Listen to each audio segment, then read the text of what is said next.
하는 이 말은 모든 사람에게 하는 말이니라 하시니라. 아멘. 계속 우리 13장 함께 보고 있습니다만 다시 오시는 예수 그리스도께서 이제 마지막 때에 그 관련된 이르시는 말씀입니다. 그래서 오늘 마지막으로 이제 13장 그때에 대한 이야기, 때에 대한 이야기입니다. 그 때에 대한 이야기를 함께 좀 나누겠습니다. 마지막 때에는 심판이 있습니다. 그런데 우리가 이제 이 심판이라는 말을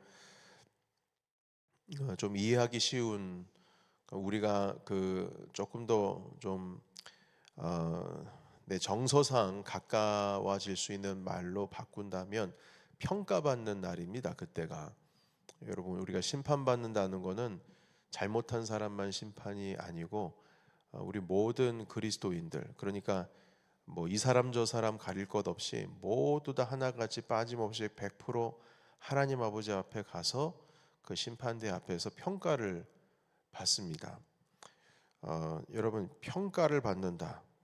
우리가 시험 보는 것도, 여러분, 가끔요 이제 대학교 고등학교 때 시험, 그 저는 이제 남성들이 그러지 않습니까? 군대 가는 꿈 다시 꾸면은 다시 군대 가는 꿈 꾸는 게 가장 괴로운 꿈이고, 그런데 저는 시험 보는 꿈도 꿨었어요. 앉아가지고 고등학교 대학교 때 시험 보는 꿈도 꿨는데 아우 진땀 나더라고요. 여러분, 그 시험 보는 게 쉽지 않잖아요.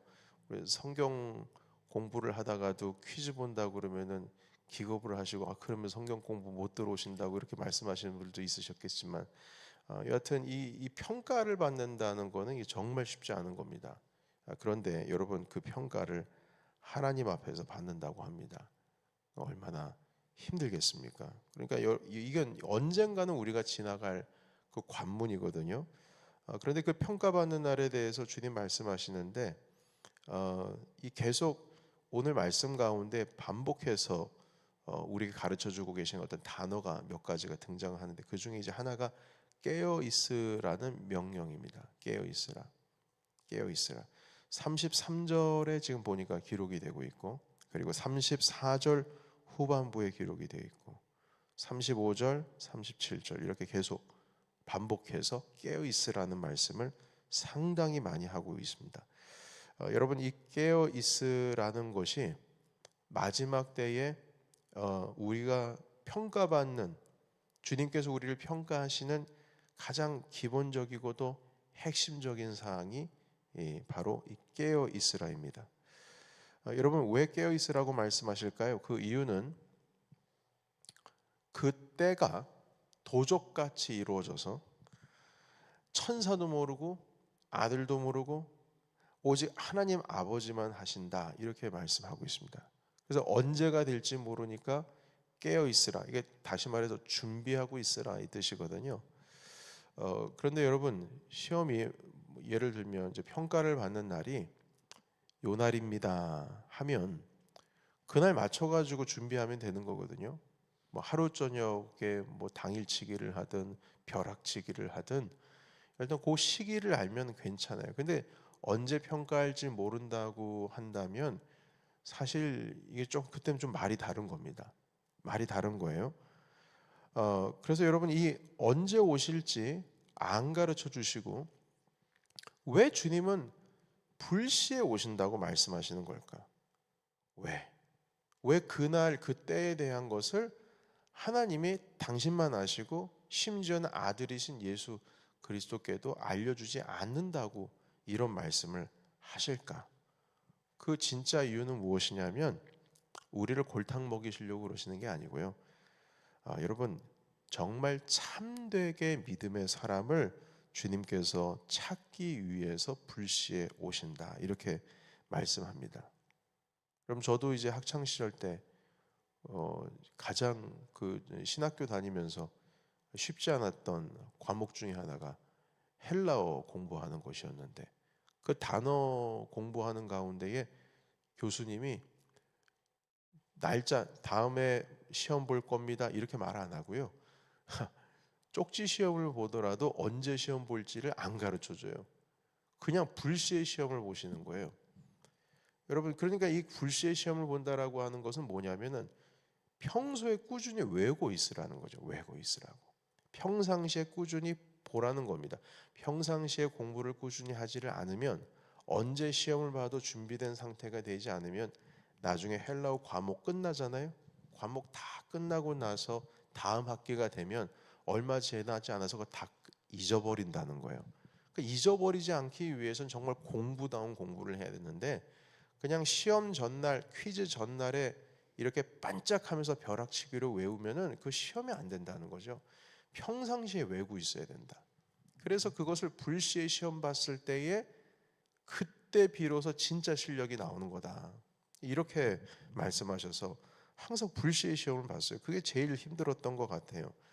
여러분, 주님께서 불시에 어떤 특정한 날이 아니라 어느 누구도 알 수 없는 그 날에 평가하시는 심판주로 오시겠다는 것은 주님께서 기대하시는 우리에게 기대하시는 어떤 믿음의 참된 믿음의 어떤 형태가 있는 겁니다. 여러분, 주님께서 판단하시는 원하시는 믿음의 형태는요, 팔팔팔팔팔팔 이게 끓는, 그러니까 그 여러분 이거 양은 냄비에 라면 끓일 때 이렇게 보글보글, 라면은 양은 냄비에 끓여야지 맛있대잖아요. 그 온도가 갑자기 급속도로 올라가는 그 냄비가 라면을 맛있게 한대잖아요. 그런 팔팔팔팔 끓는 그런 형태의 믿음을 주님께서 원하시는 것이 아니라 꾸준히 변함없이 화롯불처럼 그렇게 뜨끈하게 있는 지속적인 믿음을 주님께서 보시겠다는 겁니다. 여러분, 우리가 조금 더 이해하기 쉽게 표현하자면 100m 달리기가 아니라 마라톤 같은 믿음을 보시겠다는 거죠. 여러분, 그 믿음을 평가할 때에 100m 달리기식의 그 전력 질주하는 그런 믿음이면 100m 달리고 나가지고 지쳐가지고 뛰지도 못해요, 더 이상. 그때 뛰어야 할 때가 오면 어떻게 할 거예요, 여러분? 100m 열심히 뛰었는데 아이고 이젠 못 뛰겠다, 좀 쉬어야 되겠다 했는데 그때 오신다는 거죠. 그때. 그러니까 깨어 있으라는 말은 마라톤과 같은 신앙생활을 해야 된다는 거예요. 마라톤은 그 결승점이 들 때까지 멈추면 안 되죠. 멈추는 순간 끝나는 겁니다. 여러분, 주님께서 이런 말씀들을 하시는 것은 본인께서 말씀하신 것뿐만 아니라 사도 바울께서도 주님께서 가르쳐 주신 말씀들을 상고하고 봤을 때에 이게 맞는 게 무엇이면 그 사도 바울은 그런 표현을 했어요. 우리가 지금 살아가는 이것은 씨름을 하고 있는 것과 같다라는 표현을 했어요. 씨름. 에베소서 6장의 말입니다. 그래서 전신갑주를 입으라는 말씀을 했죠. 근데 씨름이라고 하는 것이 뭐냐면은 우리가 레슬링인데 한국 씨름, 민속 씨름이든 아니면 저기 수모, 저 일본 씨름이든 몽골에 있는 씨름이든 아니면 저쪽 유럽의 그리스에 있는 레슬링 같은 씨름이든 그 씨름을 보면은요, 한순간 한눈 파는 사이에 그냥 끝장이 나는 겁니다. 벌써 그 뭐예요? 한국 그 민속 씨름 같은 경우에는 삿발을 잡지 않습니까? 잡으면은 제가 어디서 얘기하는 걸 들었어요. 몸으로 느끼는 겁니다. 피부로. 그래서 이 사람이 지금 방심하고 있다라고 하는 거를 몸으로 하는 거예요. 그게 느껴지면은 그 순간 그 기술을 써야 되는 겁니다. 그러니까 이걸 한순간도 내가 긴장을 놓치지 말아야 될 것이, 이게 이 한순간 방심하게 되면 그냥 쓰러져 버린다는 거죠. 마라톤도 마찬가지입니다. 지속적으로 꾸준한 믿음을 보여주셔야 된다는 거죠. 그래서 여러분, 우리가 어제 말씀 나눌 때에 의지에 대한 표현을 좀 함께 말씀 나눴었어요. 지속적으로 꾸준한, 팔팔 끓는 신앙이 아니라 마가 요한처럼 맨 처음에 청년 때에 막 뜨거워져 가지고 나 선교여행 갈 거예요 했더니 도착하는 그 첫 지역에서 결국에는 마치고 나서 예루살렘 자기 집으로 돌아오는 그런 팔팔 끓는 그런 신앙을 주님께서 요구하시는 것이 아니라 지속성 있는 꾸준한 믿음에 대해서 주님께서 지금 말씀을 하고 있는 겁니다. 여러분, 우리 주님께서 원하시는 그 평가, 심판하시는 그 믿음 가운데 있어서는 이런 금방 끓어버리고 금방 식어버리는 그런 믿음이 아니요, 불시에 오시는 주님께서 평가하시겠다는 건 언제 와도 그 믿음이 변치 않고, 언제 와서 평가를 해도 그 평가 가운데 있어서 내가 하나님 아버지 앞에 드릴 믿음이 있다라는 것. 다시 말해서 끊임없이 지속적으로 변함없는 그런 믿음을 주님께서 보시겠다는 겁니다. 그것이 믿음을 바라보시는 하나님의 평가 기준이에요. 여러분, 주님께서 오실 때 맞춰 가지고 팔팔 끓는 신앙이면 정말 좋겠죠. 그런데 언제 오실지 모르는데 항상 팔팔 끓을 수는 없지 않습니까? 막 신앙생활을 하는데 업앤다운이 심해요. 그거 문제 있는 거예요, 여러분. 그러니까 주님께서 원하시는 평가받는 그 기준에 합당하지가 않습니다. 깨어 있으라는 그 표현 한마디가 이 믿음이 어떤 모습이어야 되고 어떤 성질을 가지고 있는 믿음이어야 하는지를 보여주는 겁니다. 깨어 있으라는 표현 자체가요. 만약 차갑게 식었을 때 주님께서 오시면은, 주님, 제가 엊그제만 해도 내가 팔팔 끓었거든요.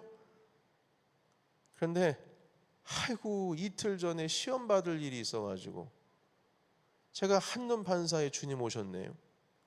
이러면 안 된다는 거예요. 꾸준하게 하나님께서 딱 불시에 오셨을 때 거기 보시기에는 문지기 깨어 있으라고 얘기하고 있습니다. 심지어 어떻게 얘기하고 있냐면 보십시오. 어떻게 얘기하고 있냐면 34절 보시겠습니까? 같이 읽겠습니다. 34절. 자, 시작. 가령 사람이 집을 떠나 타국으로 갈 때에 그 종들에게 권한을 주어 각각 사물을 맡기며 문지기에게 깨어 있으라 명함과 같으니. 아멘. 여러분, 우리 달란트 비유 아시지 않습니까? 이건 달란트 비유는 아니지만 주님께서 말씀하실 때 달란트 비유도 보시게 되면 주인이 달란트들을 다 금덩이들을 주고 떠나셨어요. 그리고 나서 돌아올 때 내가 언제 올 건지 알려주고 떠납니까? 아니잖아요. 언제 올는지 알려주지 않고 떠납니다. 그리고 불시에 도착하는 거예요. 그러니까 이것도 보시게 되면 34절에 권한을 주고 그리고 그냥 떠났던 주인이었다. 이렇게 말씀하고 있어요. 35절에 보십시오.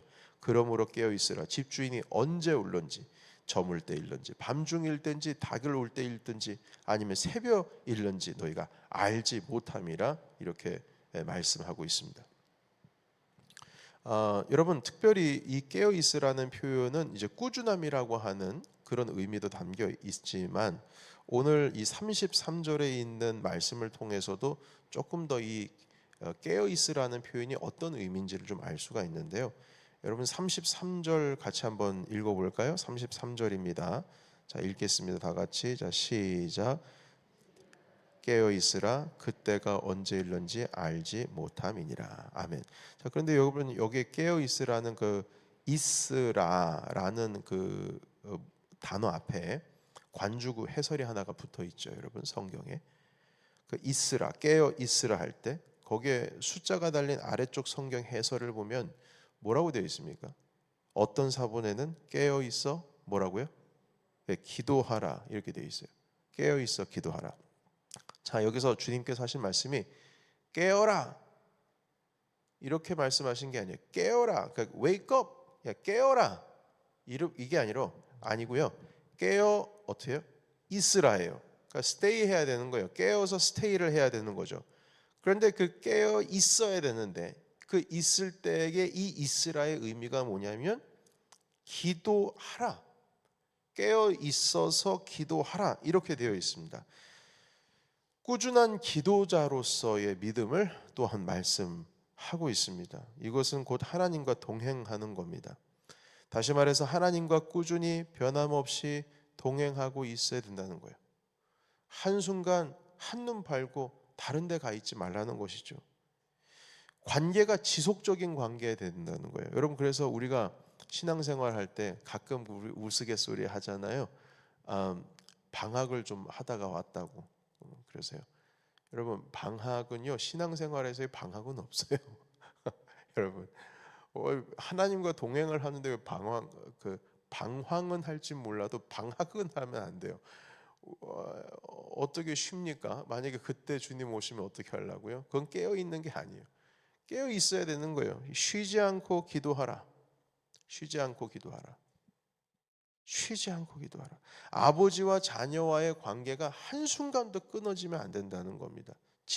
지속적이어야 된다는 것이지. 여러분, 그래서 변함없이 하나님과의 관계를 가까이 하면서 동행하는 것, 이게 진짜 믿음이라는 겁니다. 이게 진짜 믿음이라는 거예요. 그것이 바로 불시에 오시는 심판자를 기다리는 믿음의 자세인 것입니다. 그래서 저는요, 여러분, 그 학창 시절 때 신학대학교 처음 들어갔을 때 제가 좀 비교를 스스로 했어요. 누가 비교했냐면, 처음 예수님 믿어가지고 들어온 친구들, 그러니까 아버지 어머니는 믿지를 않으세요.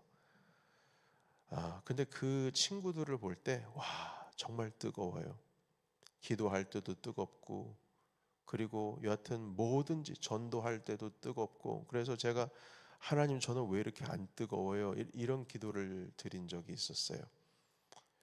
그래서 그 지난번에 그 재작년에 오셨던 조준환 목사님이 제가 비교했던 대상 중에 한 명이었습니다. 정말 뜨거웠어요, 그분은. 어릴 때 가수가 되는 게 꿈이었거든요. 노래 정말 잘하세요, 사실. 목소리가 좀 걸걸해서 그렇지. 그런데 그 목소리가 기도 때문에 다 목이 다 간 거였어요. 밤만 되면은 산에 올라가시고, 그리고 새벽 예배 끝나고 또 산에 올라가시고.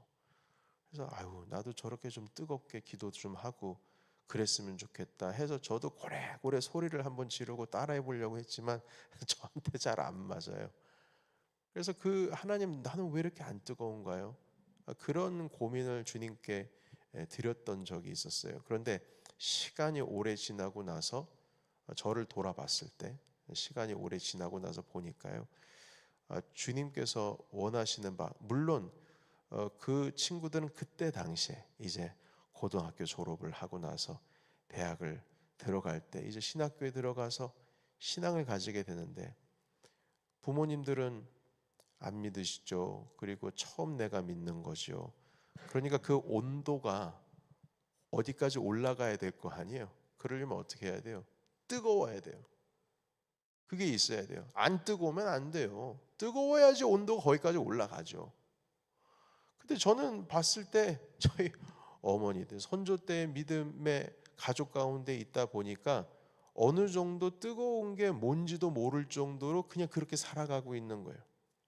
그리고 나서 이제 그분들과 비교해 가지고 제가 왜 이럴까라고 했었지만, 이제 나중에 이제 제가 생각했을 때, 기도가 쌓이고 그리고 주님을 향한 예배가 쌓이게 되는 그 믿음 가운데 제가 가지고 있었던 장점 중에 하나는 무엇이었냐면, 물론 그 친구들도 마찬가지였겠지만, 꾸준히 흔들리지 아니하며 여전히 언제든지 하나님을 향한, 주님을 향한 제 마음이 변치 않고 꾸준히 하나님을 바라보는, 어제 우리 금요 예배 때 말씀을 나눴던 것으로 다시금 돌아가 보면, 의지함에 있어서 처음과 끝이 변함이 없다라고 하는 것이 저에게 있어서의 강점이었더라고요. 그것은 믿음의 연도뿐만이 아니라 세대와 세대가 걸으면서 가지고 있었던 저의 믿음의 가문의 어떤 장점이 되겠죠.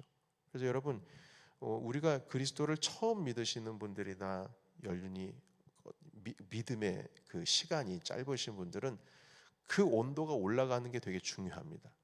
그러나 더 중요한 것은 무엇이냐면, 그것이 끓었다가 식었다가 아니고 꾸준하게 있어야 된다는 거예요. 우리 하나님께서는 마지막 심판 때에 그리스도께서 보시겠다고 하는 것은 깨어 있는 자라는 것이죠. 여러분, 그래서 오늘 마지막으로 세 번째, 이 깨어 있으라는 의미에 대해서 살펴볼 때 34절이 되게 중요한 것 같아요. 34절 우리 아까 읽었지 않습니까? 자, 그런데 여기에 보시게 되면 권한을 주었다라는 표현이 있어요. 사물을 맡겼다, 이런 표현을 합니다. 이것은 사명을 의미합니다. 사명. 여러분, 하나님께서 우리에게 맡겨주신 사명이 있습니다. 사명이 없는 사람은 없어요. 다 콜링이 있고요. 그리스도를 믿는 믿음 가운데 있으면 내가 어떻게 이 땅 가운데 살아가야 할지에 대한 그 맵이 다 있어야 됩니다. 여러분 종교개혁 시대 때는요, 그 제네바라고 하는 그 스위스의 그 켈빈 깔뱅 우리 목사님이 목회를 하고 있었는데, 거기서는 그 마을 사람들이요 정말 열심히 일했어요.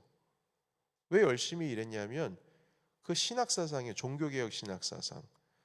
내가 지금 여기서 일하고 있는 이것이 하나님의 나를 향한 부르심이다라는 생각을, 그 믿음을 가지고 있었어요. 대장장이는 열심히 대장장이 일을 하고, 그리고 옷감 파는 사람들이 열심히 옷감 팔고, 바느질하는 사람이 열심히 바느질하고, 농사하는 사람들은 열심히 농사하고, 내가 지금 이 자리에서 내가 이 일을 사명감으로 감당하면서 나는 바로 이것을 통해서 하나님께 영광 올려드려야지. 그것이 꾸준하게, 그래서 가장 경제적으로 활동이 왕성했던 곳이 바로 제네바였던 바로 그 도시였다고 하더군요. 제가 이제 종교개혁 공부하면서 배웠던 내용 중에 하나예요. 그러니까 여러분, 하나님께서 우리에게 맡겨주신 사명들이 있다고요. 내가 주님께서 그냥 복음을, 신앙생활이라고 하는 것은 교회에서만 신앙생활하는 것이 아니라 정말 신앙생활은 언제냐면은 우리가 일터에 나갔을 때, 가정으로 돌아갔을 때가 진짜입니다. 여러분, 우리가 예배하고 있을 때에 주님께서 다시 오신다고 하신다면 그것처럼 감사한 일이 어디 있겠어요. 그런데 주님께서 오실 날이 언제인지 모르거든요. 근데 그때가 언제냐? 우리가 일하고 있을 때 주님 오실 수 있을 가능성이 아주 높습니다. 일하고 있을 때, 일터에서. 그런데 여러분 한번 생각해 보세요. 커스터머랑 말다툼하고 있는데 주님 오신다. 그러면은 이게 좀 희한하잖아요, 여러분. 그러니까 우리가 삶으로 살아갈 때에 현장 가운데에서 내가 어떤 믿음의 삶을 살아가고 있느냐가 얼마나 중요하냐면, 오늘 말씀을 통해서 볼 수 있는 것은 주님의 때가 바로 그때일 가능성이 가장 높거든요. 왜냐하면 7분의 1이잖아요. 주님께서 하루를 딱 잡으신다고 하실 때에 주일이 될 수도 있겠지만 아닐 가능성이 더 많잖아요. 여러분, 우리가 평상시에 살아가는 데 있어서 사명 주셨는데, 내가 주신 사명이라고 하는 것은 주일날만 워킹이 되는 게 아니라 나머지 일주일의 삶 속에서도 워킹이 돼야 되는 거예요. 내가 가지고 있는 권한, 내가 잘하는 것이 무엇인지, 하나님께서 이 땅 가운데 나를 무엇을 하기 위해서 불러주셨는지, 내게 맡겨준 일상, 그 일상을 신실하게 사랑하며 꾸준히 열심히 살아가는 것을 의미하는 것입니다. 하나님께서 여러분들에게 가정 주셨죠. 그렇다면 가족을 사랑하고 그 가족에게 신실하게 여러분들의 책임을 다하셔야 되는 겁니다. 여러분, 주님께서 우리에게 일터를 주셨습니다. 그러면 그 나의 일을 사랑하고 신실하게 내게 맡겨진 일을 다 하면 되는 거예요. 주님께서 우리에게 교회 주셨어요. 그러면 신실하게 그 교회의 비전에 충성하고 따라가면 되는 것입니다. 하나님께서 내게 권한 주신 것, 이 가지고 있는 권한이라고 하는 것, 그 권한에 대한 것이 있다면 책임도 있는 것이거든요. 그 신실하게 꾸준하게 주님께서 나에게 사명 주실 때 권한도 주셨으면 책임감 있게 그것을 잘 읽어 나가는 것. 여러분, 다른 사람들보다 그래도 내가 조금 더 잘하거나 조금 더 그래도 보았을 때에 이건 내가 좀 잘하는 것 같아. 그게 달란트거든요. 그것을 개발해서 풍성하게 해서 다른 사람들을 이롭게 하고, 내가 가지고 있는 그 복을 가지고 열매를 흘려보내는 것도 내게 맡겨주신 그 사명 일을 잘 해나가는 것입니다. 사랑하는 여러분, 이렇게 깨어있으라는 표현을 4번 반복하셨어요. 이것은 꾸준한 믿음입니다. 변치 않는 믿음이고요, 막 뜨거워지고 식어지는 롤러코스터 같은 그런 믿음이 아니고요, 100m 막 질주하는 전력 질주의 믿음이 아니라 마라톤과 같습니다. 주님께서 불시에 오신다는 것은 바로 이 꾸준한 믿음이 그게 진짜 믿음이다, 이걸 말씀하시는 것이죠. 여러분, 이렇게 우리가 사명 가지고 이 땅을, 일상을 살아가는 속에서도 바로 이러한 꾸준한 믿음이 함께 해야 된다는 것입니다. 우리는 언젠가는 주님 앞에 평가받습니다. 언젠가는 주님의 심판대 앞에서 설 수 있어요. 이것을 피해갈 수는 없습니다. 그러나 오늘 깨어있으라는 이 말씀 우리 3가지로 함께 나눠봤는데, 주님 다시 오실 때 기쁨으로 주님을 맞이할 수 있는, 여러분 다시 말해서 여러분 13장은 두려움이 있을 수밖에 없어요. 어제 새벽에도 말씀을 나눴지만 별의별 환란이 다 있어요. 그러나 그 신랑 되신 주님이 오실 때는 우리는 어떤 마음으로? 담대한 믿음으로 기쁨과 감사와 희열을 가지고 우리 주님 맞이할 수 있는 우리 거룩한 신부의 우리 교회가 되시기를 예수님의 이름으로 축원합니다. 아멘. 기도하겠습니다. 하나님 아버지